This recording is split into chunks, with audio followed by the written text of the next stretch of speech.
Imagine this. Every time your phone buzzes, every ping pulls you into someone else's world. Every request interrupts your focus. You obey without hesitation. You tell yourself it's kindness, loyalty, or responsibility. But Machiavelli would call it what it really is: slavery. You are shackled, not by chains you can see, but by habits, impulses, and the unspoken expectations of others. Being constantly available is the silent trap that keeps men weak, predictable, and endlessly exploited. Most men never see it. They mistake being agreeable for being strong, responsiveness for competence, and presence for respect. The truth is exactly the opposite. The more you make yourself available, the more you dilute your value.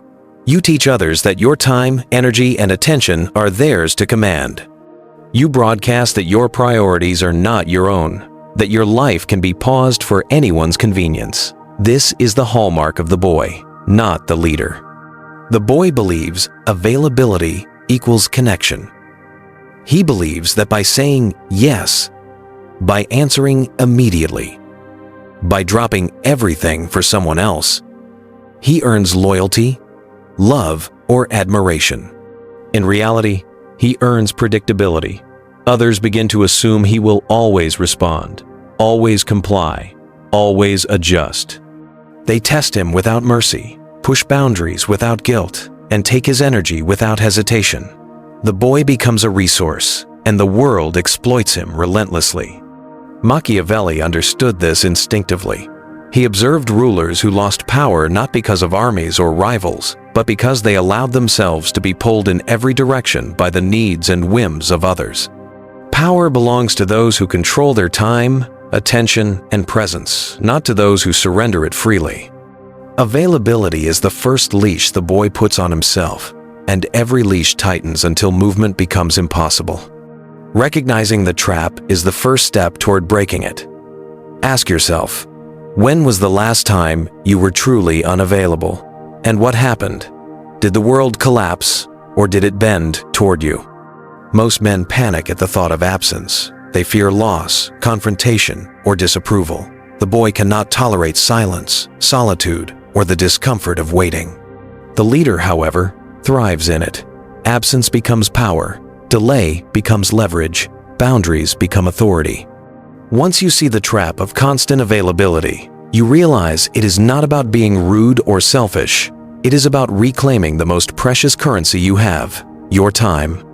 Every instant you spend reacting to others' demands is energy lost from yourself.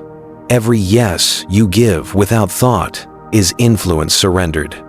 Machiavelli would tell you that the man who understands this truth gains an invisible edge over everyone else. He does not beg for attention, he commands it. He is not pulled into others' worlds, he shapes his own. The trap is invisible, the leash is hidden, and the consequences are gradual but deadly. Availability enslaves the weak, and the boy remains captive. The leader, however, recognizes the chains, cuts them deliberately, and walks free. This is the first step on the path to sovereignty. The moment you stop being endlessly available and start being strategically present, the world notices immediately, because scarcity always commands attention.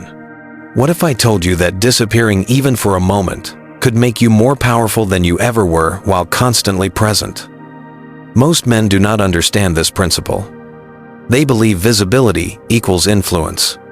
They think being everywhere, answering every call, replying to every message, and attending every request makes them indispensable.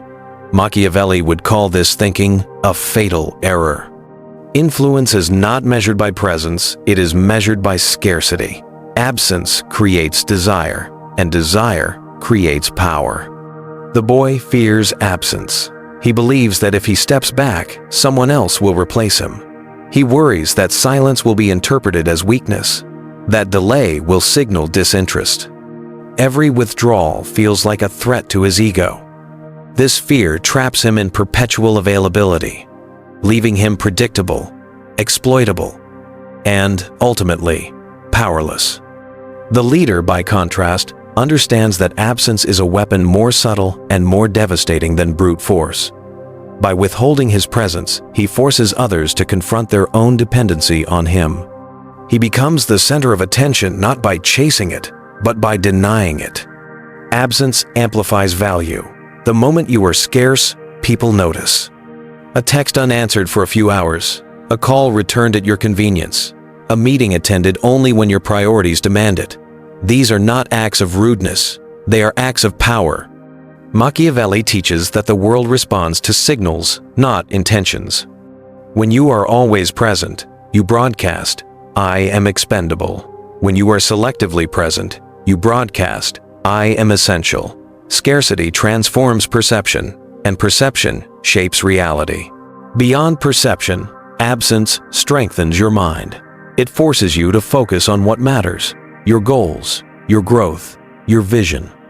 The boy lives in reaction, trapped by others' whims. The leader lives in intention, undistracted, calculating every step, every moment of strategic absence, allows for reflection, planning, and mastery over circumstance.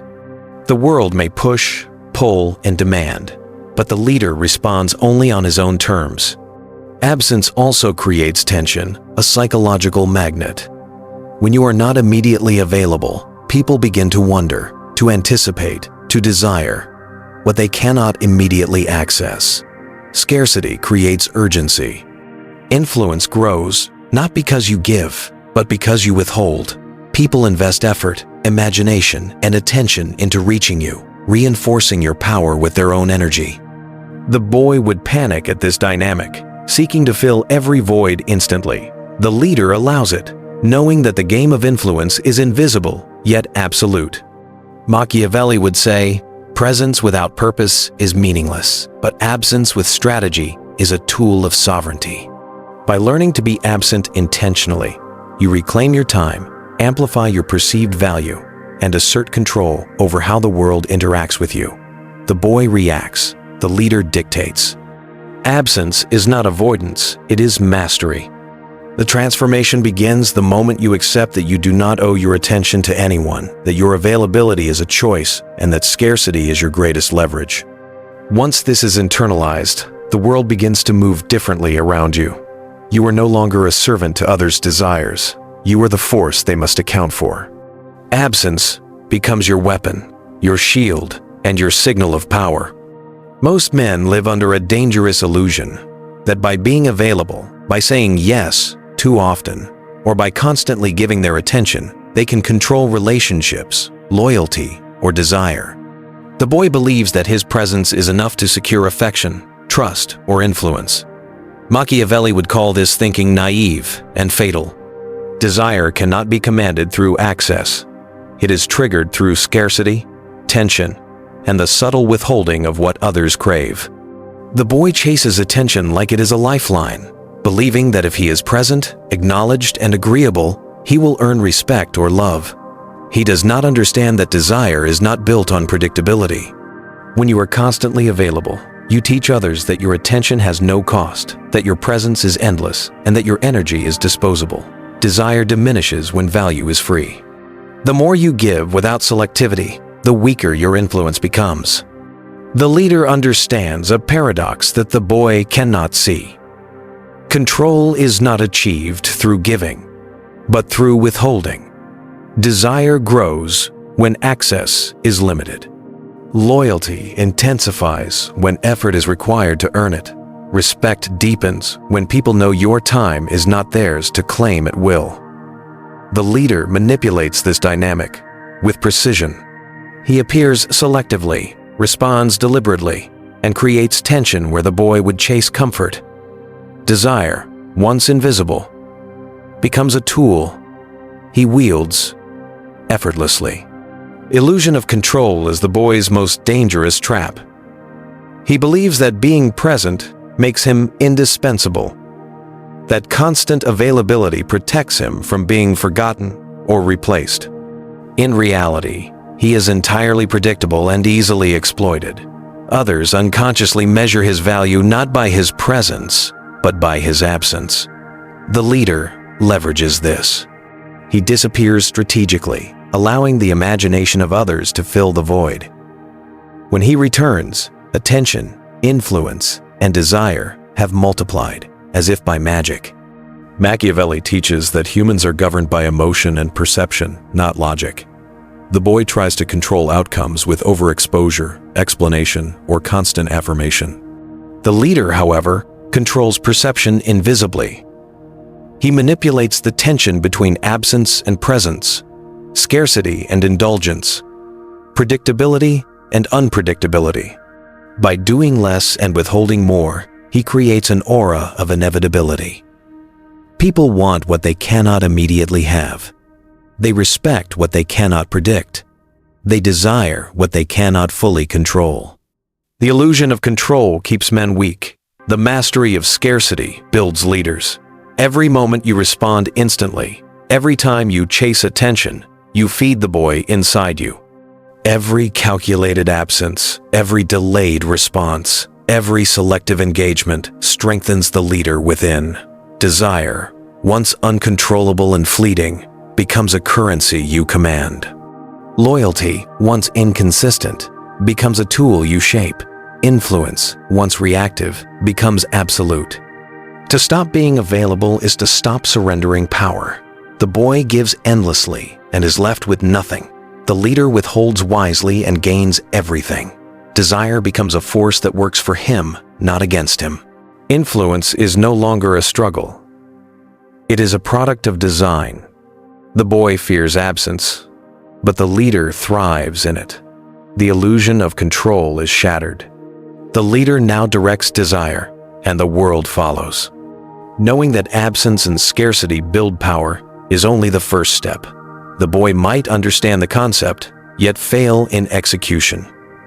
Theory without practice is nothing but empty thought. Machiavelli teaches that mastery is action.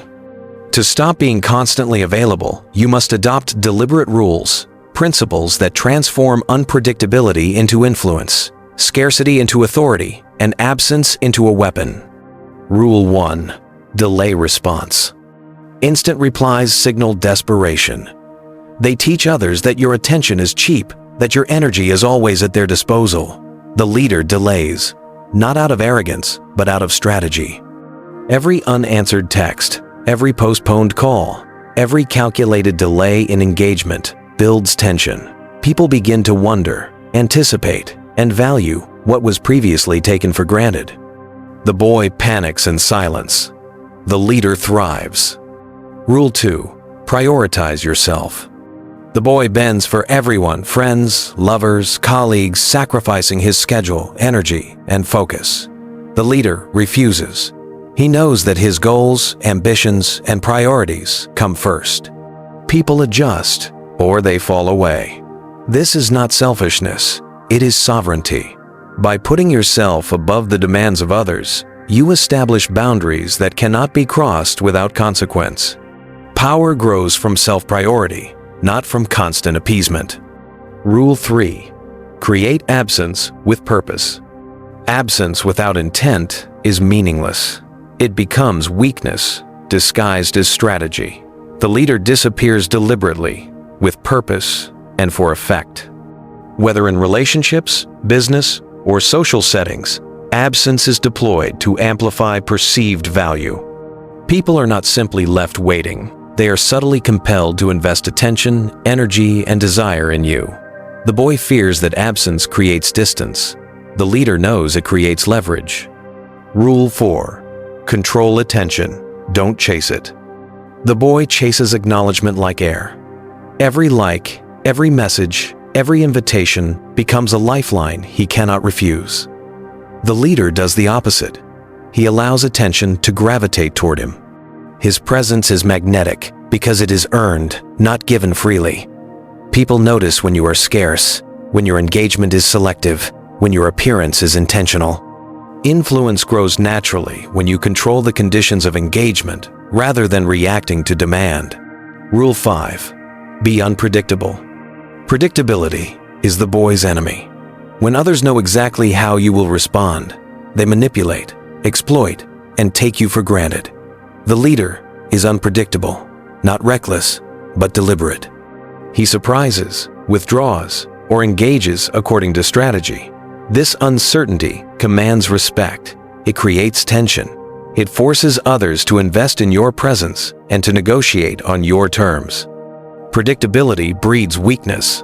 Unpredictability breeds power. Applied consistently, these rules transform availability into authority, absence into influence, and inaction into strategy. They are not tricks, they are frameworks for self-mastery. Each rule weakens the boy inside, while strengthening the leader who emerges. Scarcity becomes a tool, delay becomes leverage, and selective presence becomes an invisible force the world must account for. Machiavelli would remind you, mastery is never accidental, influence is never inherited, respect is never demanded. These rules are your blueprint. Follow them, and you stop being available on someone else's schedule. You start being essential on your own. The boy still pleads, chases, and fears absence. The leader stands free, untouchable, and decisive. The moment you stop being endlessly available, everything changes. The boy inside you, the one who seeks approval, chases attention, and sacrifices himself for the whims of others, begins to die. Every delayed response, every calculated absence, every act of self-priority chips away at his fragile sense of control. This is not discomfort, it is liberation. The man who was once reactive, needy, and dependent now rises as a leader, deliberate, sovereign, and untouchable. Transformation is psychological, invisible, and undeniable. People begin to notice it without understanding why. Requests that once dominated your time now wait. Attention that once demanded instant compliance now flows toward you, drawn by scarcity and deliberate absence. Desire is no longer a fleeting reaction, it becomes a force you control. The boy, who feared loss, now witnesses gain as consequence and control shift to his own hands. The world begins to bend subtly to your presence. Loyalty is no longer begged for, it is earned through the perception of value, scarcity, and authority. Influence is no longer fragile. It is reinforced by every interaction, every strategic engagement, every calculated silence. You are no longer a resource to be consumed. You are a force to be accounted for. Machiavelli would call this the moment of true sovereignty, when control over yourself translates into control over perception, influence, and desire. Absence and unavailability are not cruelty, they are mastery. Every act of restraint builds power. Every moment of strategic withdrawal reinforces authority, and every selective engagement amplifies significance. You no longer react to the world reacts to you. The boy feared absence. The leader thrives in it. The boy sought attention. The leader commands it. The transformation is complete when you realize you owe nothing to anyone. Time, energy, attention, and presence are currencies, and you are the sole arbiter of their value. Desire, respect, and influence follow naturally when scarcity is wielded with intention. The world may chase, plead, or test you, but you have become untouchable. The boy has been extinguished, replaced by the leader who moves deliberately, commands effortlessly, and lives entirely on his own terms. After watching this, the choice is yours. Remain the boy, always available, always reactive, always disposable, or embrace the transformation, become strategic in absence, and rise as a man who is no longer dictated to by the whims of others. Scarcity, control, and unavailability are not weaknesses. They are the weapons of sovereignty. The world has changed, and so have you.